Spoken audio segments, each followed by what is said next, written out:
Hey guys, it's me FC and I'm back with another video. So today I'm going to be playing a new mobile game from Netmarble. They're the ones who are developing this game from the license of King of Fighters. SNK gave them the license for this one.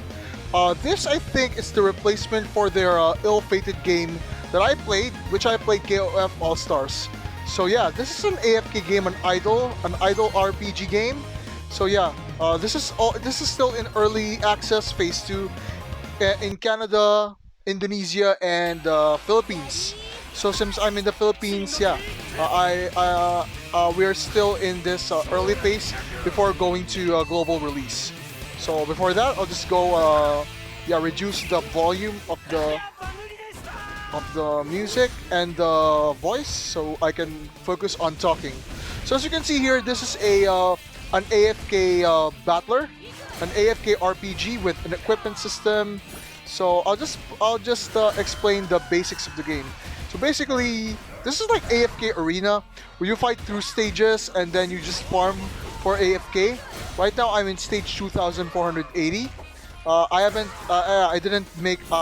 I made a late review of this one, so I'm kind of deep in the game. This from I remember has 9,000 stages. Let's see here. Yeah, let's see here until okay, 4,000. I think this has 9,000 stages if I remember correctly, which is a lot considering that I'm still in 2480. Yeah, 6,600. Okay. This has 9,000 stages, and as you go deeper, you're going to need high evolution characters. Yeah. So as you can see here, it's 9,000 stages. Going back to my current, I'm still at stage 2,480. 451 to 480. I'm already at stage 2,480. This is kind of hard already because, yeah, my characters are not that strong. I'm not really free to play, but I'm not a whale like most players. So yeah, let's go with the gameplay. It's AFK, so you're just going to farm AFK stages. Right now, I'm not farming any of the AFK boss stages. I'll show you how it is done. You just go to call boss, okay, and then yeah, you can see I'm fighting a boss fight here. And fighting these bosses are what's needed to progress through the AFK stages. There are also some missions here there are some mini missions that give you resources such as rubies that are needed for summoning, okay, and there are also as per like KOF and other gacha games, there are also events. So let's go with the elephant in the room, the gacha system. You go to the shop, and this is the gacha system. I'm already at fighter level 7, and there are levels of which you can use the gacha. You start off, of course, with fighter level 1, and as you can see, at fighter level 1, you don't get any of the red or the highest rarity characters, which are the legendary. They start, I think, appearing at level 3. So once that you're at fighter summon level 3, you're going to start at a very, very low rate. As you can see, 0.08% for legendaries here. Alright? And then, to increase your summon level, you gain, there's an experience bar. And then the experience bar goes up one experience point per summon you make. So if I summon for 30, I'm going to gain 30 experience points on the summon experience bar. Right now, I'm at 1,890 out of 15,000. So I need to make about 13,110 summons in order for me to go to fighter summon level 8, which will give me better rates. Right now, I'm at 0.12%, which is still very low for gacha standards. So yeah. Okay, so at maximum summon level, you get 0.15, which is actually the gacha standard for most gacha games in the industry. 0.16 to 0.15 is the gacha standard. Okay, so this is the standard banner. I suggest you don't summon with this one for this one. Okay, when you only summon on this one when you have the free summon currency, which are these what is this? Okay, fighter tickets. So yeah, For rubies, you want to summon them on the guaranteed summon banners, which are right now 15 hours left. The My banner. I think tomorrow there's going to be a new character for this one, and the Chizuru banner. Well, okay, so they have their currencies, and it's not the standard ones. So yeah. So as you can see, the summoner experience is shared among all banners, which means that you are going to level up regardless of which banner you summon. In my opinion, the gacha system is so bad. The rates are so low. 0.12% as of now and 0.15 maximum, and you need to have a lot of summons for this one. So for this one, yeah, I need let's see, 75,000 summons from level 8 to 10. So yeah, and you get summon tickets here. Alright, so that's it for the gacha system. In my opinion, this gacha system is so bad. Yeah. Very low rates overall to get the legendary, and you need dupes in order for your legendaries to be strong. Okay, so we're going to talk about next the type system: star, moon, and sun. It's not really that much. It's just that some dungeons take more damage depending on the type, which means moon fighters like Orochi Iori, Maxima will deal damage to this slime dungeon. Star characters like Mai and Krauser will deal more damage to this D-stand, the Shadow Training Hall, and for this one, Sun fighters will be for City of Vengeance. So yeah, that's their perk. So for each dungeon, you gain bonuses based on the type of the character that you're playing. So Star, Moon, and Sun. So that's it. That's about it. Oh. Yeah, it's more of like the element system, so yeah. Okay, let's go to the Synergies. Synergies will unlock a bit later in this game. There are different Synergies, and they specialize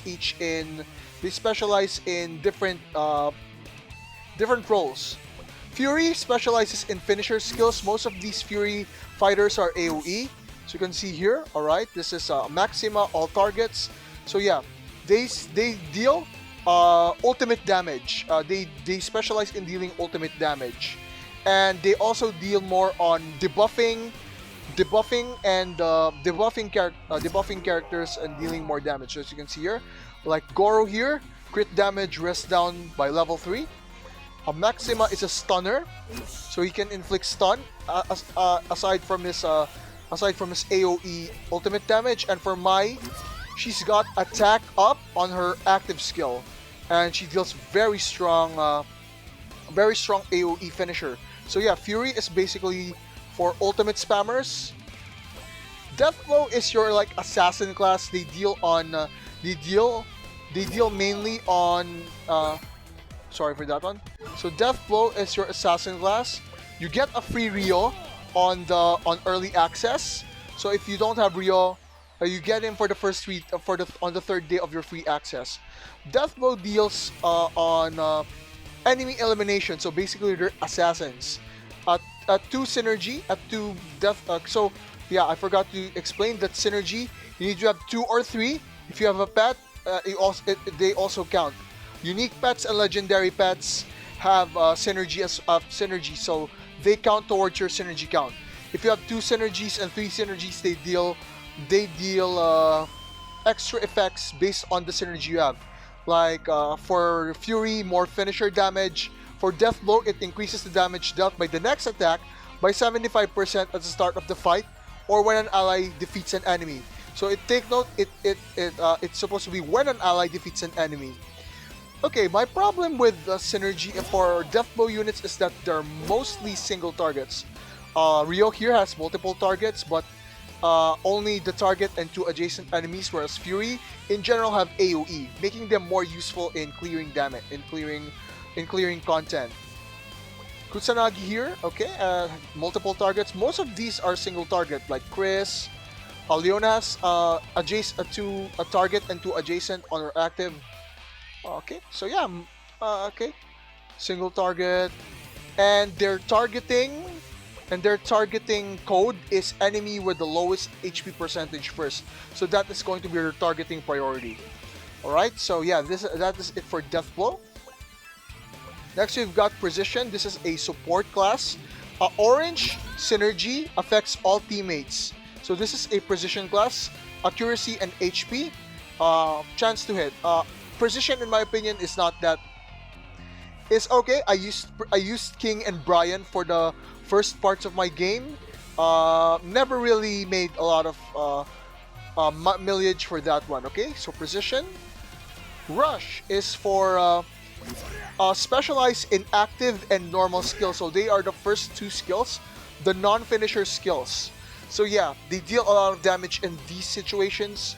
Okay, so your rush characters are Yamazaki, Kim, Robert, Ramon, and Shunei. So they deal very strong single target damage on normal and active skills. They're not mostly with fair finishers. Their finishers are mostly single target. As you can see here, Yamazaki, multiple targets in this. Yeah, so it's not all. So Fury is for mostly AoE. Okay, so this one, Kyo, has a single target finisher and a multiple target active skill, Kyo 2.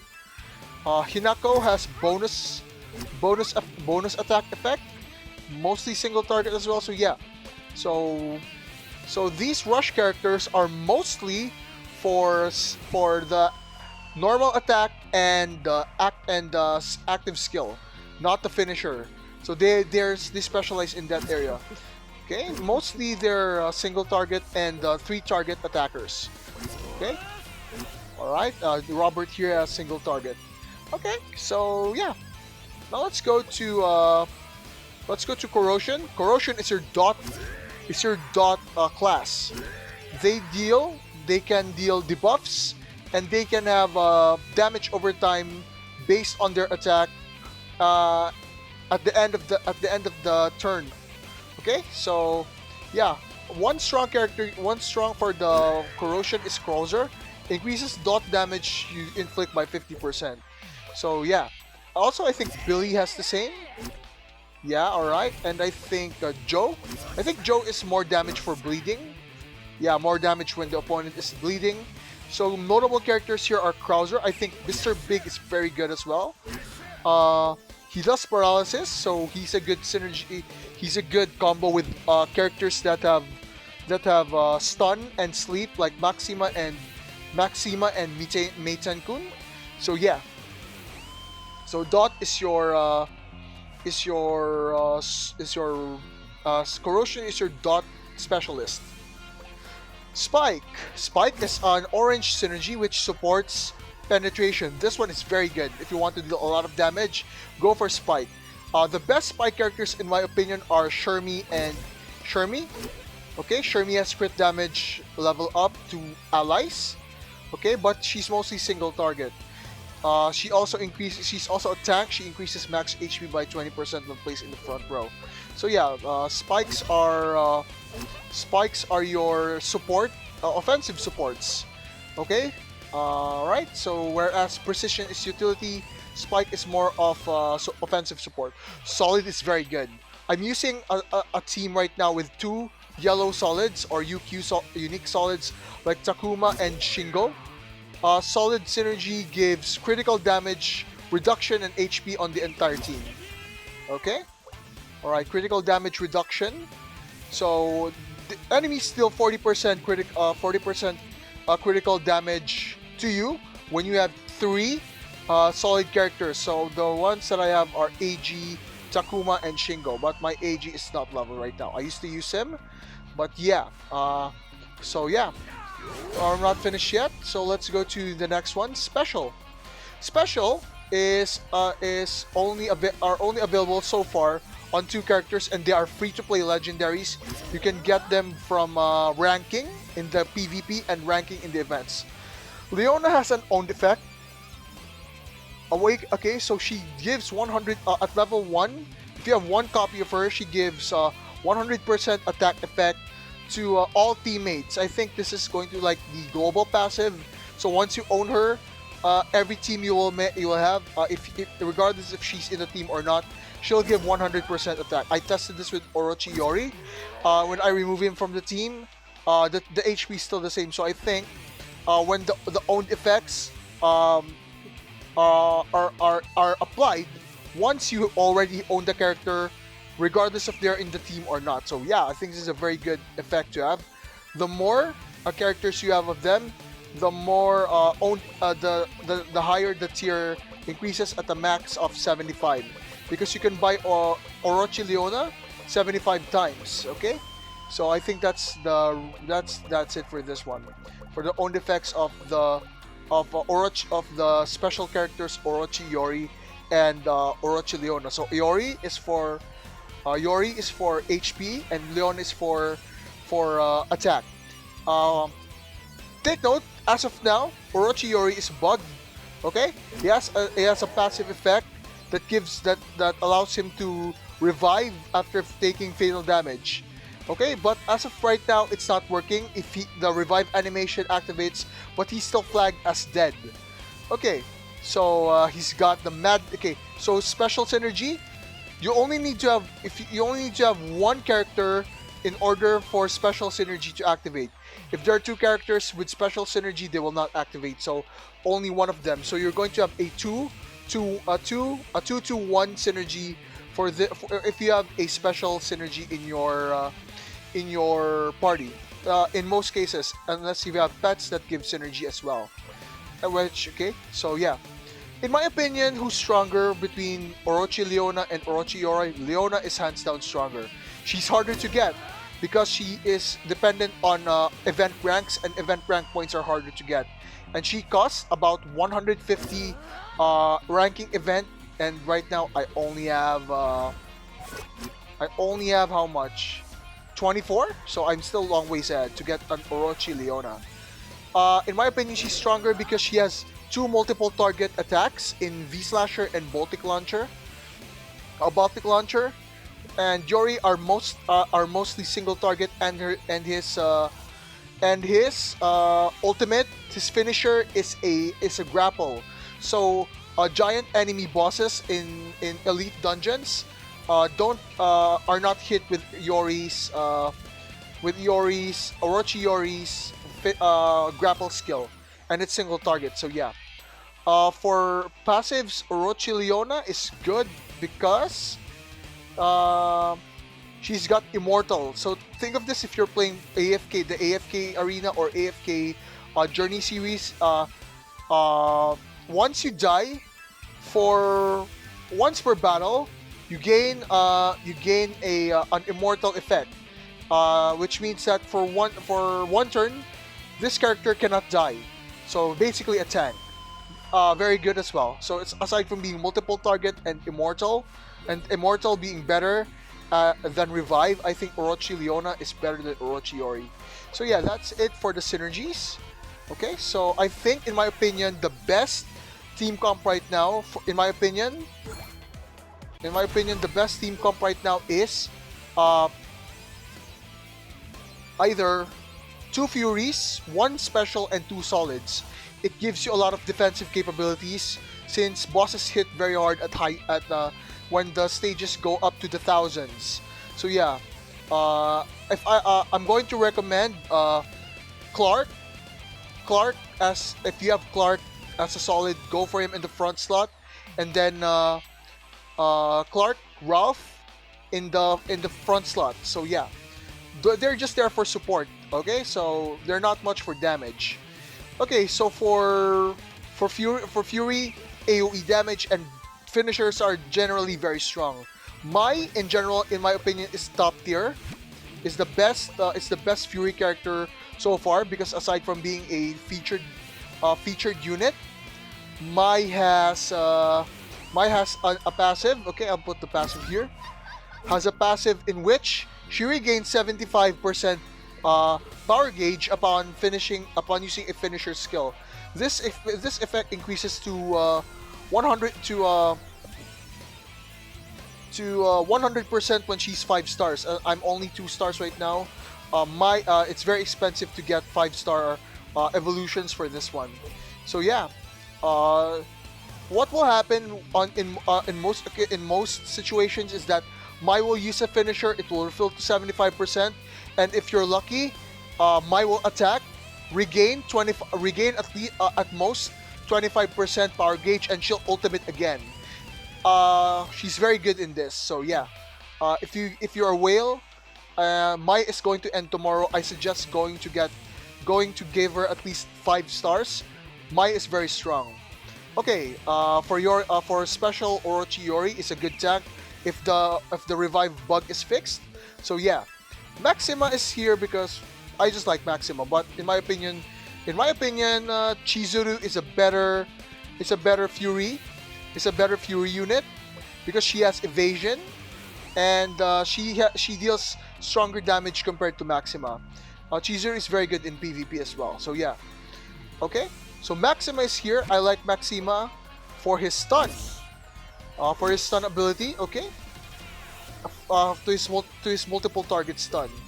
So yeah, in my opinion, Fury and Solid with a special, or if you want 3 Fury, 2 Solid, as long as there's a combination of Fury and Solid, that's the best team comp for now. Okay? Alright, so that is it for the overview of the fighters. Let's go to the upgrades. You get different upgrades here. I suggest that you do all of this religiously, faithfully.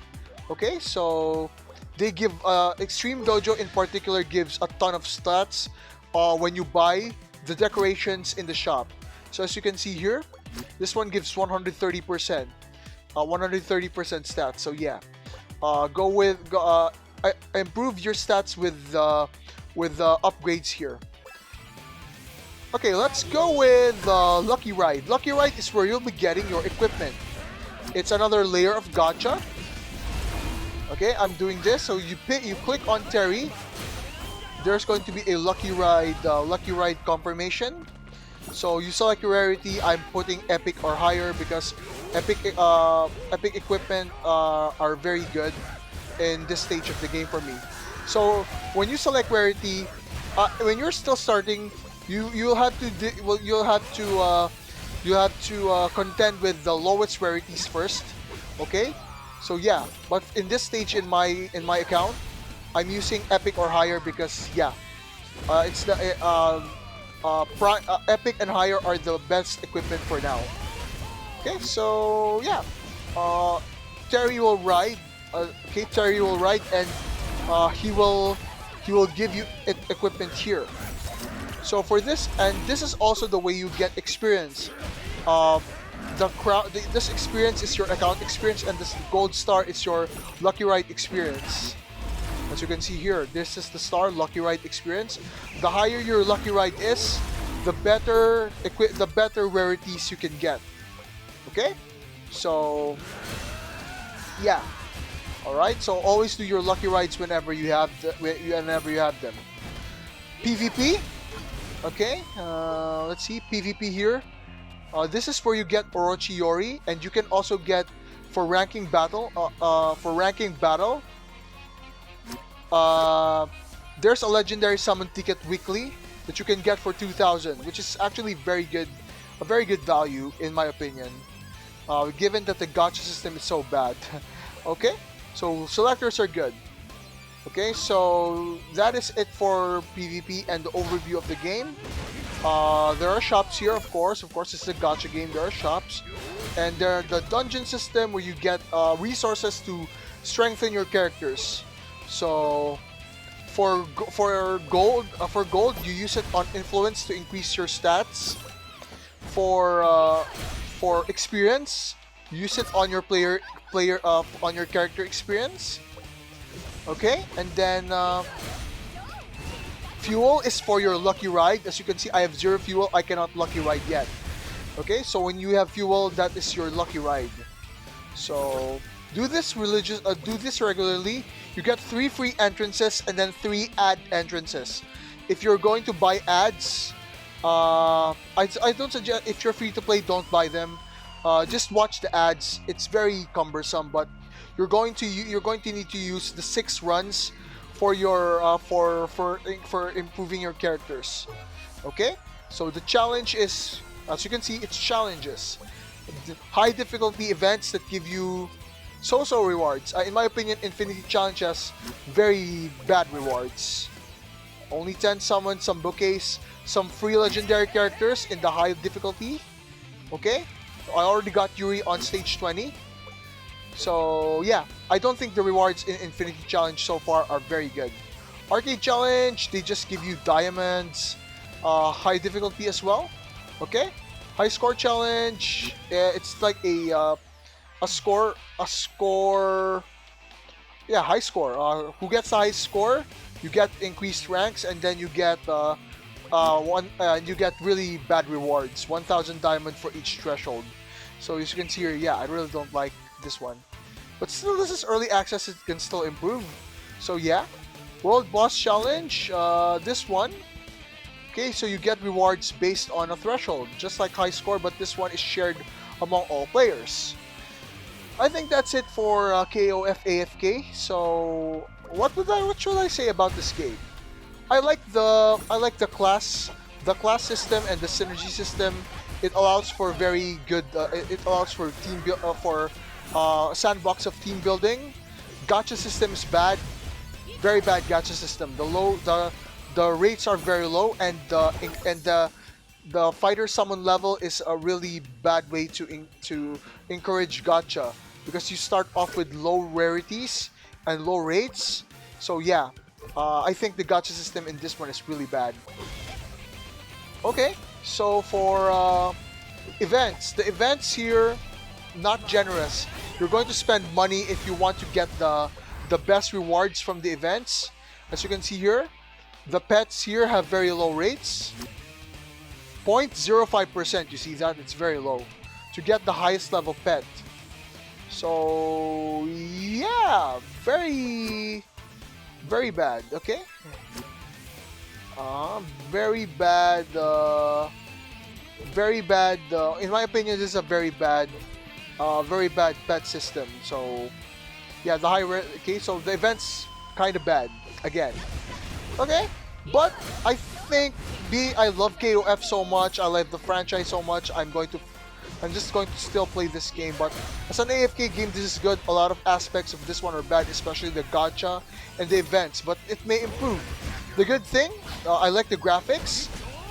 Very crisp graphics. 2D Neo Geo Pocket graphics. Very good, and it's a very chill game. You can play this at your own pace. That's my pros for this one. You don't have to compete with the whale players here.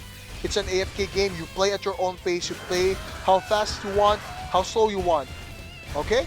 So yeah, in my opinion, the gacha system are its flaws. The events are very bad. But overall, the class system and the synergy system makes for very good customization, in my opinion. Resource management is very important. Once you get to higher levels, you're going to need a lot of resources in order for you to level up your characters. So yeah, is this pay to win? Not pay to win.